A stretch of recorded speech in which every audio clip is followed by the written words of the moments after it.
Hallelujah. Kabihan kanindot nga kanta. Usa kato ka awit nga diin nangandoy sa Ginoo nga ang presensya sa Dios, ang balang Espiritu Santo kanunay magapuyo sa iyang kasing-kasing. Kani ba ang mga pangandoy niabot kami sa imong kasing-kasing? Dalay ko ng Ginoo. Nagpabilin ang gubat sa Israel karon. Daghanang namatay. Pero nga nung iampo nato ang Israel, why we need to pray the nation of Israel?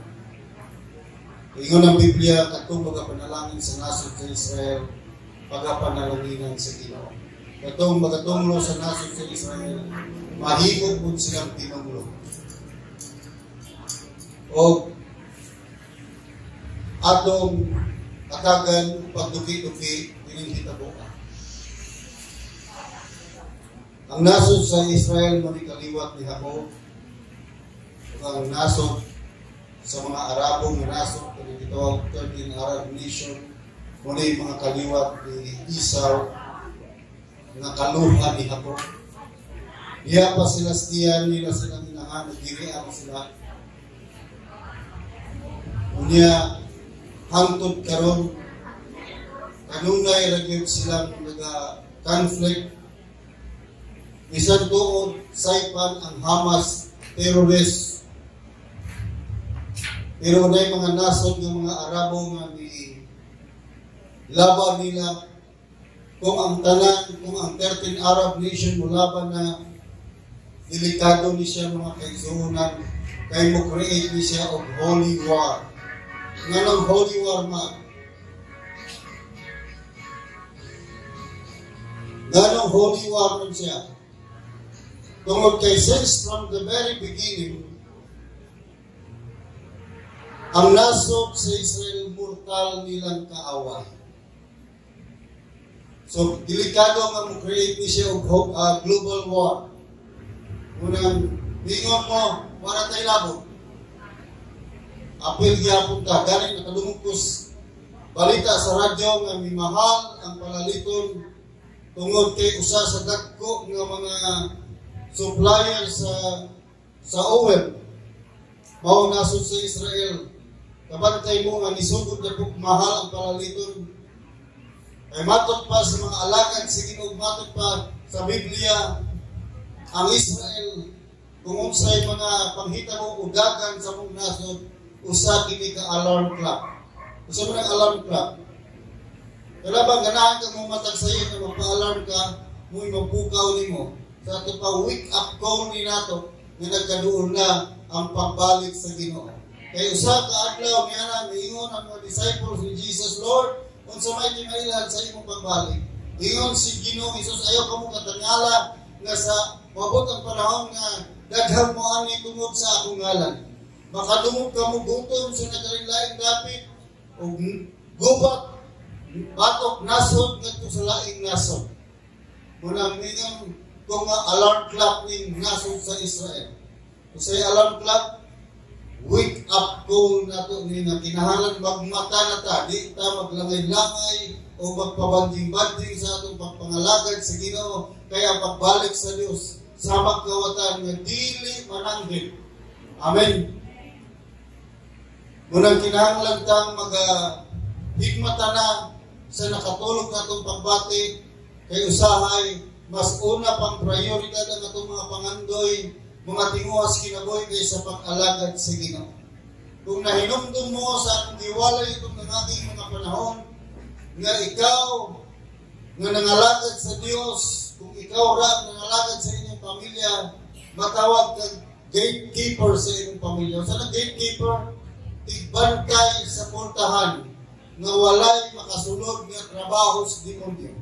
Kung muhunong-hunong ta, maglangan-langan ta sa pagpangalagad sa Ginoo, makasulod yun ang atake sa demonyo sa inyong pamilya. Murang kinahanglan kita magmubarog sa nakalangan. Tungod kay ang nakalangan nga dapit mga kaigsuonan nagrepresentar na sa imong mga membro sa imong panimalay nga wala mga lagad sa Dios. Tungod kay naamay nakalangan ikaw ang ubarog nga diin nga lagad sa Ginoo. Aron maproteksyonan ang imong pamilya. Amen. Salamat sa Dios atong palakpakan ang Ginoo. Sa man ang inyong palakpak mo naman gulay painit, abang gusto ng palakpak ay nalitaw sa Kristo. Ang topic na atong pagkatunan karon atong giuluhan o the secret of experiencing peace. Sa galing na, ang sikreto na makasinati ka sa kalinaw. Ingon ang Bible sa John chapter 14, verse 27. Ingon diri mga kaigsuonan, ang kalinaw, ibilin ko kaninyo, ang akong kalinaw, ihatag ko kaninyo, kalinaw nga dili ingon sa ikahatag sa kalibutan. Ayaw kamo kabalaka ug ayaw kamo kahat. Ang Dios magapanalangin sa atong ibasa, magamputas Ginoo, amahan among langit nun, tuguti nga kini mong dapit mapuno sa imong presensya, mapuno sa imong diho, mapuno sa imong himaya. Nga bisan ang kaaway dilit makakita kanamo samtang nagasimba kanimo tungod kay imo kami gitabunan sa imong himaya o sa imong habilit na lugar. Panalangini ang matakusan nga walay mga gumunha nga musamok sa huna samtang kami magasimba o magapaminaw sa imong puno. Tugot ibutang sa kasing-kasing ang kagutom sa imong pulong o kauhaw sa imong presensya. Sa ngalan ni Jesus. Amen. Amen. The secret of experiencing peace. The Lord Jesus Christ gives us a lifelong peace. Ang atong Ginoong Jesus nagahatag kanato taas na kalinaw sa atong kinabuhi. Nga namang tagaan ng kalinaw tungod kay ikaw ilalog sa iyang pagkaginoo. And how to release real peace. Unsaon nato na makasinati ta niya ng kalinaw. Ang makahatag nato kagubot sa atong kinabuhi kana usahay wala tay mahimo or wala tay magamit sa atong panimalay or paminahan na no. Usahay ang sakit balatian mo'y muhatag nato kasama. Usahay po mga kaigsuonan kini kawalan ko kapobrehon. Pero dili nato malalis nga naa ko'y mga tao nga maghatag kanato kasama. Tinuod ba? Kay usahay moabot sa atong kinabuhi nga isyuhan na tag-istorya nga wa gani kay kalibutan sa ilang gipang istorya. Kasi natin mo anak. Kunya maghatag nato nagkasama. Usahay man nato o unsay atong buhaton nga makapatong kita kalinaw sama nga ng mga butang nga nahitabo sa imong kinabuhi. O ang imong buhaton una, be understanding of the situation of others. Sa ganyan, kinahanglan usabot ka sa sitwasyon sa uban. Gani ang Palutiyon 14 versikulo 8 nga ang maalamon kabalugid sa lugar kung sa'y angay niyang buhaton. So we need to understand the situation of others so that they will not become burden to us. Kung sa ganit, kinahanglan na makasabot kita sa sitwasyon sa uban, aron sila dili mahimong pabug at nato. Dino ba? And how to understand others. Kung saan man nato pagsabutin ng uban. Nga namay mga tao nga bisan kung saan na itong sabot, hindi na ito masabtan. Dino, bro? Ha? Mani mong isi-isi na siya nasukuran nimo. So how to understand others? Una, put yourself in their situation. Ibutang ang imong kaugalingon sa ilang sitwasyon. Lisod? Lisod ka Lord? And why? Nga naman. Because if they hurts you, you will know how to release forgiveness because you understand them. Amen? Ha? Ngano kay atong ibutang atong kawalingon atong suban tungod kay kung mapasakitan kanila, makabalo ka ang saong ipagpasayo nila kay nga naman nakasabot kanila. Kung makasabot kanila, nagpasabot na nga nihampong ka sa imong pagpangalaga sa Diyos. Amen. Kung di ganito kasabot nila, kawawa ka mga ito.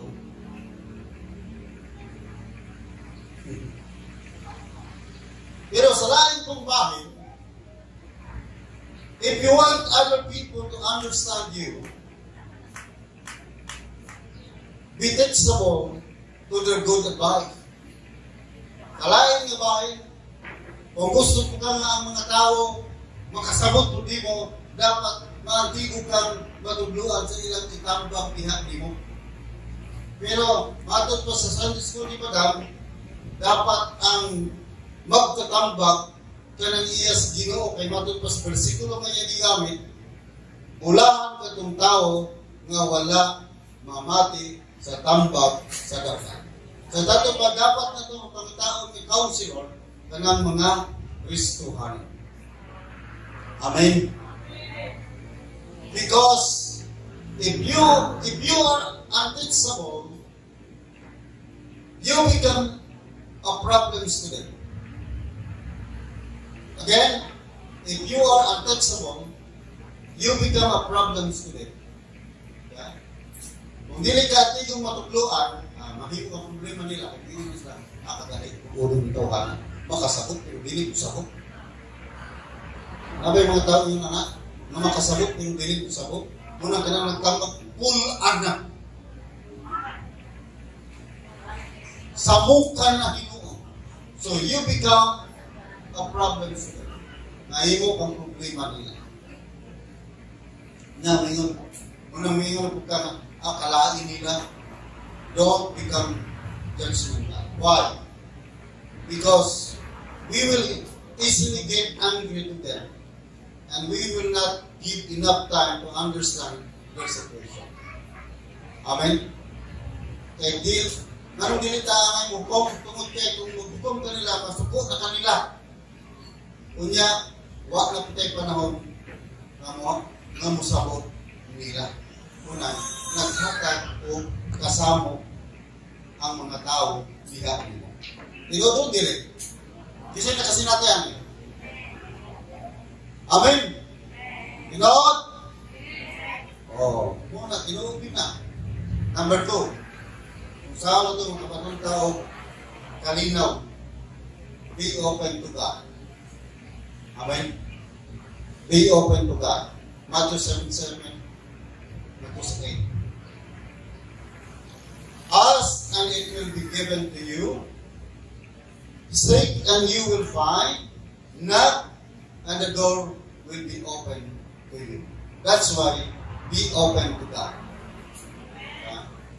Verse 2. Verse 2 na, verse 8. For everyone who asks, receive. The one who seeks, find. And to the one who knocks, the door will be open. Amen. So that's why be open to God. So, sa ibig sabihin be open to God? So, na ito na pag-sentence. Kinahanglan mo na karang budo ka sa iyong abri ka tanan. Amen. Dili ni mo sirata, di mo kawalingon.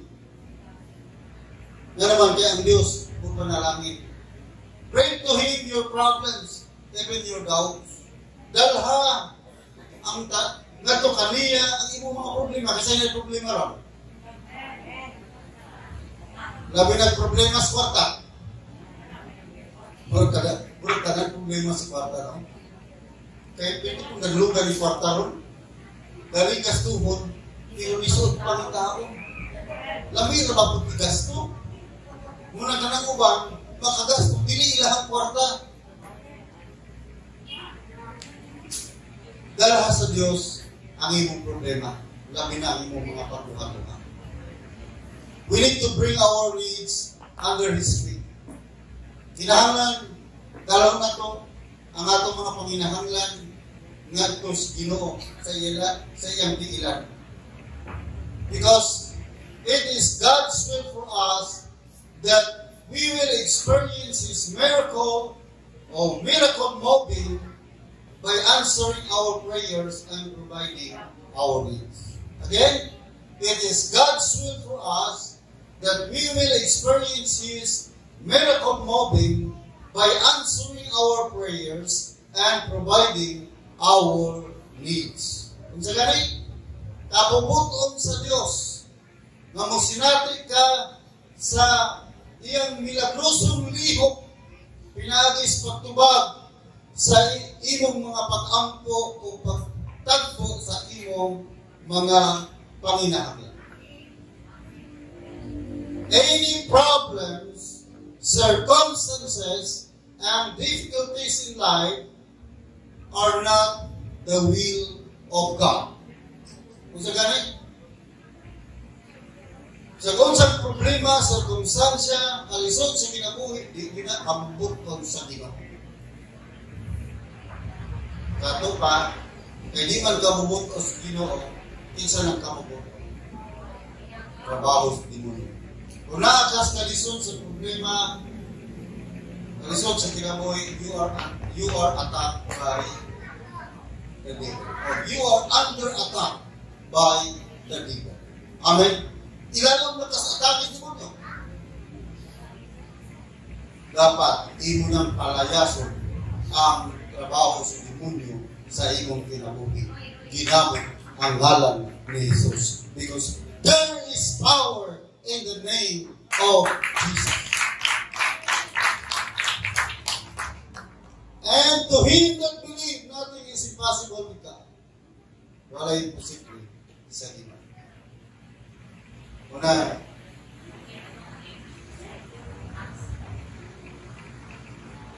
importante kayo makasabot na sa oras niya.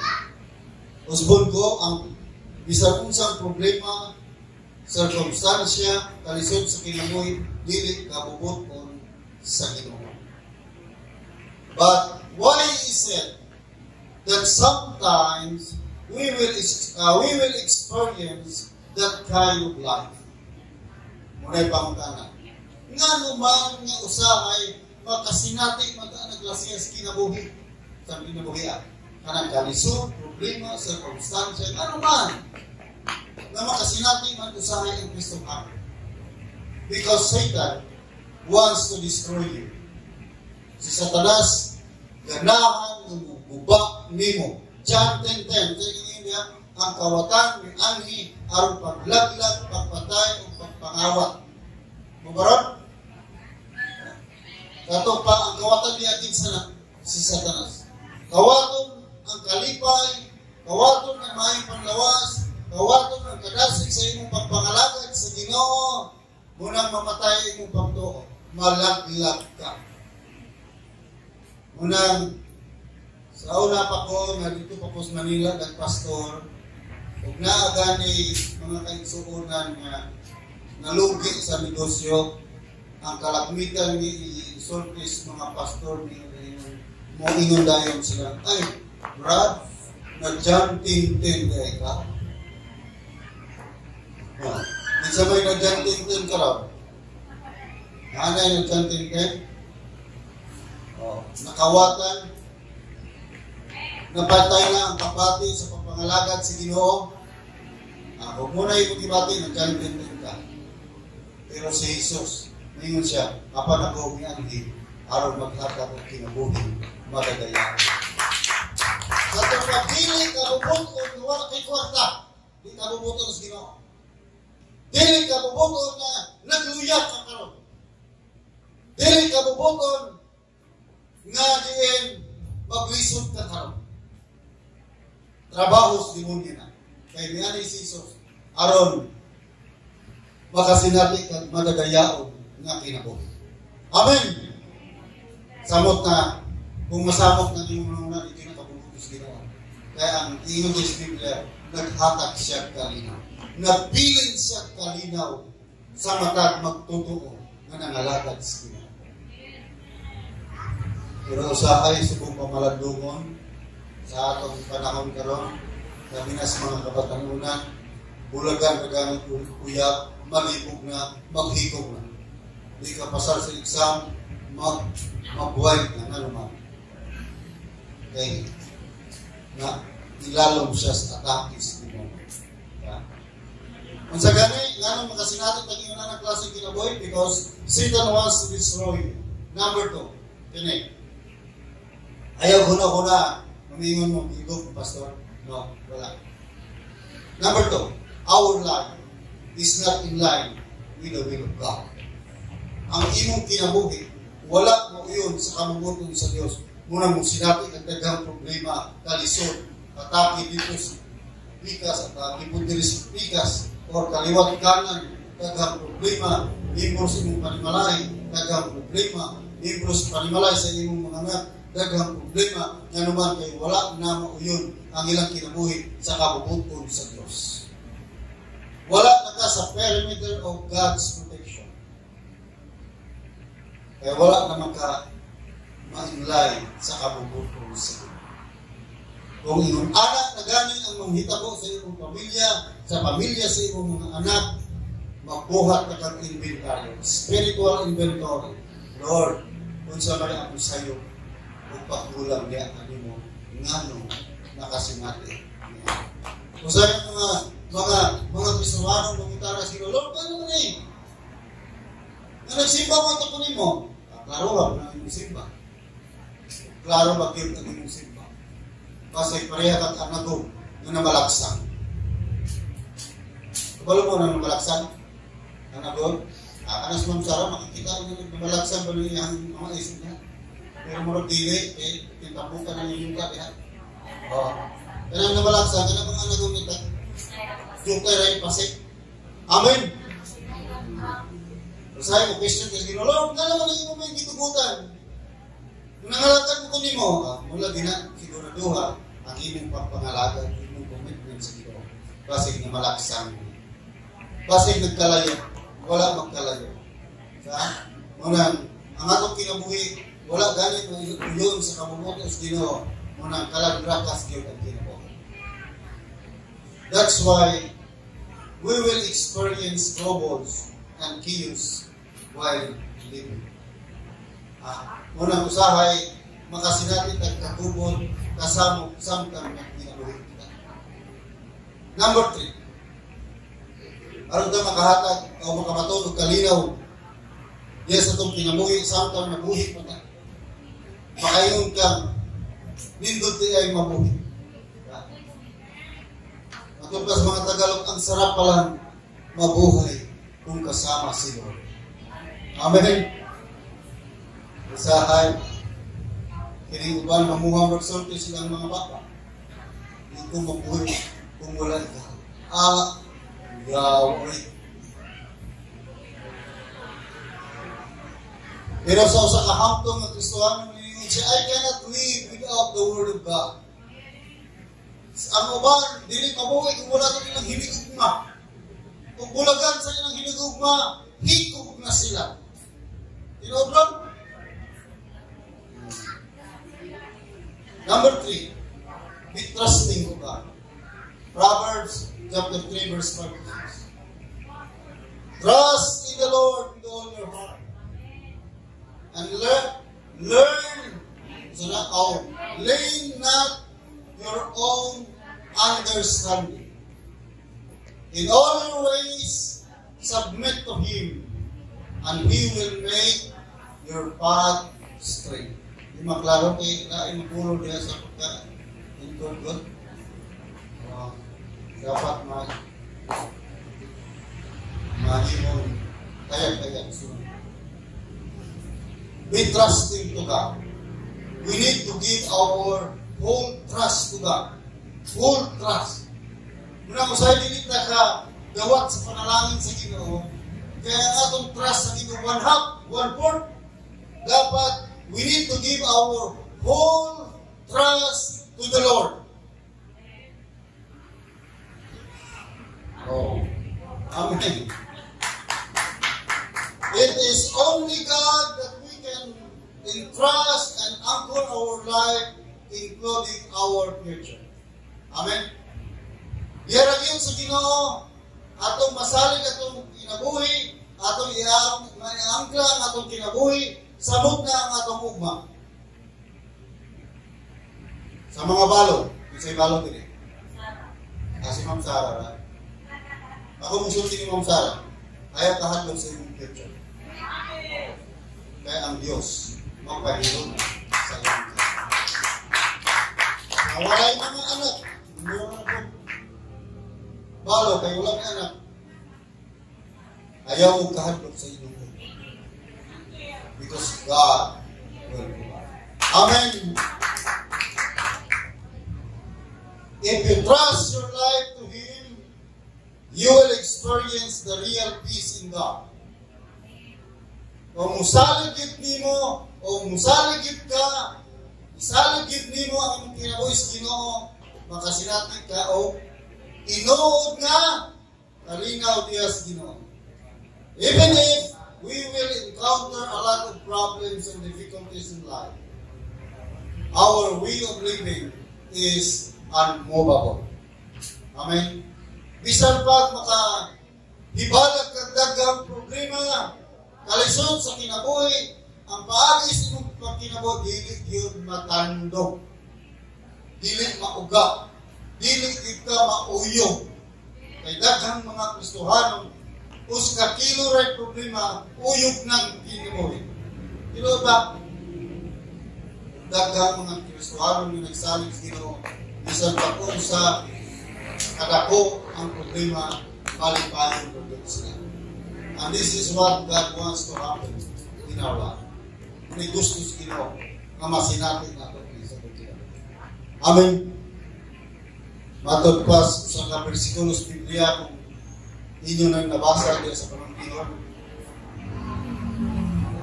Bisan pag mubiya ang iyang ginikanan,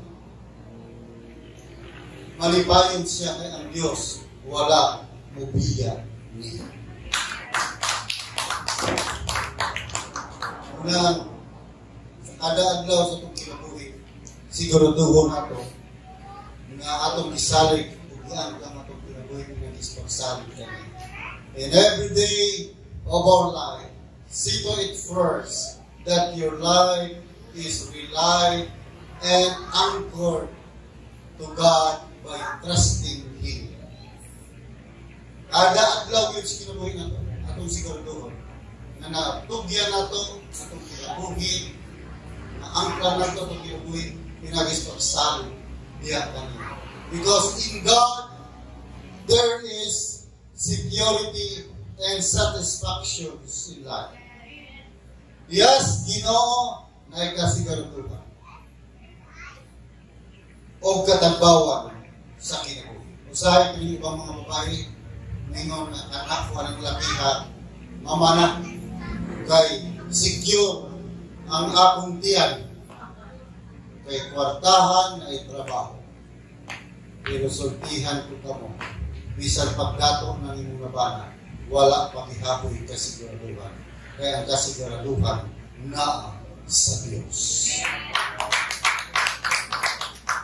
In God, there is security and satisfaction. The evidence of our trust to God is to obey what the Lord demands to us in our daily living. Ang ebidensya, mga kaigsuunan, sa itong pagsalig sa Ginoo, atong gituman ang gusto sa Dios sa atong pagpinabuhi. Na atong pa, boto pasabot nga dili ta magkinabuhi kung supak sa Dios. Kaya kung supak sa Dios, sigurado yun nga atakihon ka sa demonyo. O ang kinabuhi, magkamikos-mikos. Unang importante, labi na sa kinabuhi sa batalkong, ang versikulos Biblia, naging seek ye first the kingdom of God and His righteousness, and all these things shall be added. Unahan ninyo ang Diyos. Ayaw unahan ang uyab. Kaya ka ng uyab, i-provide us Ginoo. Ayaw dali-dali pangasawa pamana, kaya ang barang asawa, i-supply us Ginoo sa imong Ginoo. Unahan si Jesus. Amen. Huwag pasalot ka ng unahan si Jesus, mga lagad ka sa Ginoo sa walay pagpulo.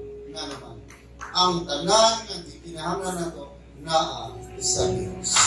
Amen. Salamat sa Ginoo. Manindog ka. Lord, salamat sa iyong pulong. Tugote ang iyong mga pulong, magahikap sa mong kasing-kasing talaga. Continue to bless their life, Lord. Blessing upon blessing. Protection, provision, satisfactions in your life, peace of mind and joy in your heart. Imong ihatag sa matag sa kanan. And allow us to experience the open heaven in our personal life. Salamat, Ginoo. Matag usa karon diri, Lord, na ay mga kabugat. Mga hinanakit. Mga problema, mga panginahanglanon, o kaputunon ng mga panganunan. Ginoo, walay malilong kanimo ang tanan daya. Busa ang iyong ikaw, Ginoo, sumala sa iyong pagkamalunod, kaya mong tagbuon ang tiguha sa ilang kasing-kasing. Sulbaro ng mga problema. Kung ikaw magbuhat o pinasahin paglihok sa nagingap. Pasinatia ang matag usa karon sa imong milagrosong paghikap. Holy Spirit, magaministeryo ka karon. Imo na usab ang panahon nga magahikap kanina. Magaministeryo ka. Tungod kay ang imong pulong ng Dios, amo ng namantala. Namantala na sa imong alam. Usang panahon, Ginoo, akong gitubyan kanimo. Hikapang matag usa kanamo ang among kasing-kasing ministeryo. Lord, i-release ang mga kabugat sa among kasing-kasing. Puli sa kalinaw. Kay ikaw nag-ingon sa imong pulong. Imo nang gipilit ang kalinaw sa matag usa kanamo. Tungod kay ikaw mubalik sa mga mubalik na usang pagbalik bilis kalinaw. Salamat, Ginoo, sa imong pagkamayo.